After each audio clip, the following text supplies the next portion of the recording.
Most people have a pretty wrong idea about what Tantra really is. Like most people associate it with sacred sexuality, which Tantra encompasses, but it's not limited by this.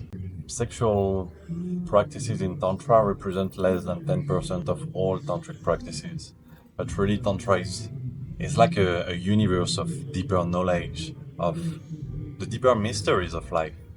So Tantra is a mystical science that reveals us the deeper realities of life and how to make the best of it to enhance our quality of life, to make the best of our life in all aspects: physical, emotional, mental, spiritual, and it embraces all aspects of life. So, any aspects of life, from physical practices to the food we ingest to the way we relate to life, sexual activities as well, showing us that every aspect of life has potential to expand our quality of life. The thing with most spiritual teachings and religions in general is that they tell us that we have to restrain from enjoying the pleasures of life in order to ascend spiritually. But the problem with that is that we are repressing a lot of our human nature. So the beauty about Tantra is that it tells us no, you don't have to think that sex is sinful. It's actually the most divine thing there is, because it is the act of creation. It literally has the power to recreate life, to make babies. It is the most powerful and the most divine energy that we have available, because it can literally recreate life, and that's the power of God in a way. And that's the most powerful energy that we have available. So now when we put aside the sexual aspect of this energy, which is just one aspect of this creative energy, and we understand the full creative potential of this energy, then we can harness it to boost any aspects of our life: physical activity, cognitive functions, our ability to feel, to expand the way our organs and bodily functions works. We can harness great pleasure to boost all aspects of our life with this sexual creative energy. And yeah, so for me, that's one of the most beautiful aspects of Tantra, is how to enhance our quality of life with pleasure using our most powerful, pleasant, and orgasmic energy, which is this sexual creative energy. And obviously, it's not all about that.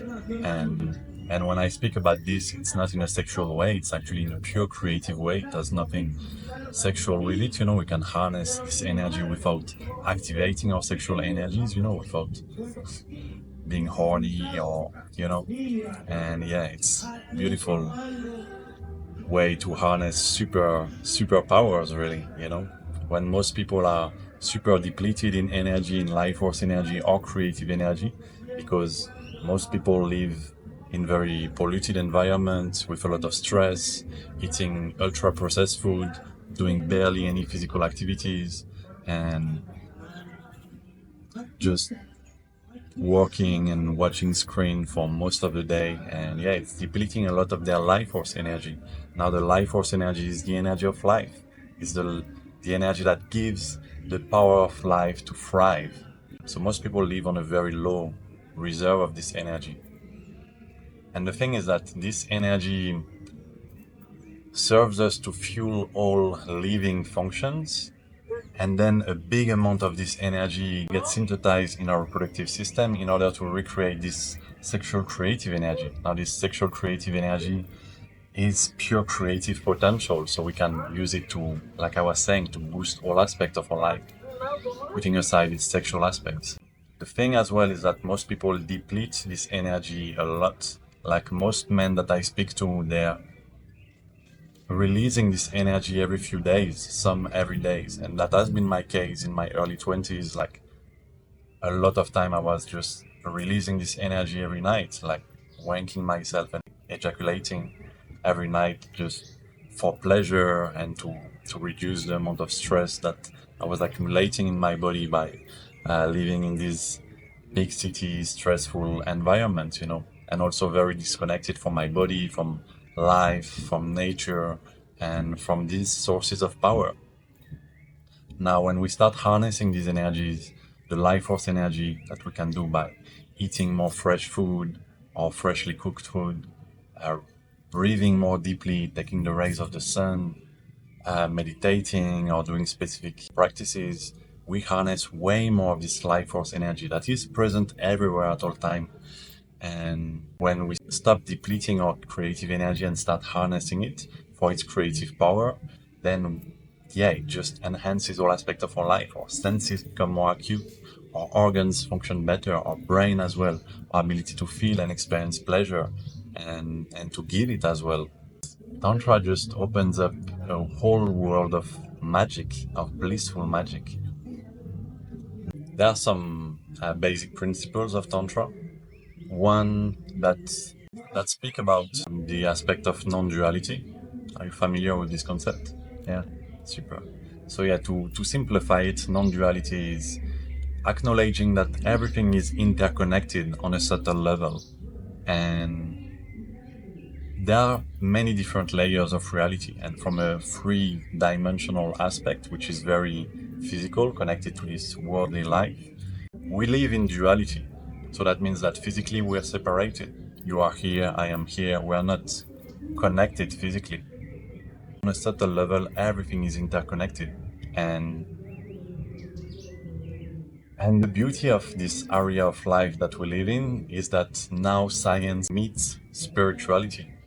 Now science is able to verify mystical concepts, like for example, this non-dual aspect that tells us that everything is interconnected. So through more modern science, and especially through quantum physics, we can actually measure the interconnection of everything. And we can see that through quantum entanglement, that the impact of a molecule in one place will have an impact on another molecule in another place. And that's quantum entanglement, and that verifies the fact that everything is interconnected on a subtle level. So we live in very exciting times. Now, from this aspect of non-duality, we also, and from this acknowledgement that everything is interconnected on a subtle level, we understand the concept of polarities, that we need everything to make a world. And that means that we need something and its opposites. Otherwise, we will not know what this thing is without having its opposite as a point of comparison. So that means that we cannot know what peace is without its counterpart, that is conflict or war. Same, you cannot experience sweetness if you never experience bitterness, because otherwise sweetness will not even be a concept, because that will just be something so natural that if you don't have the opposite element to compare it with, you will not know what it is. You know what I mean?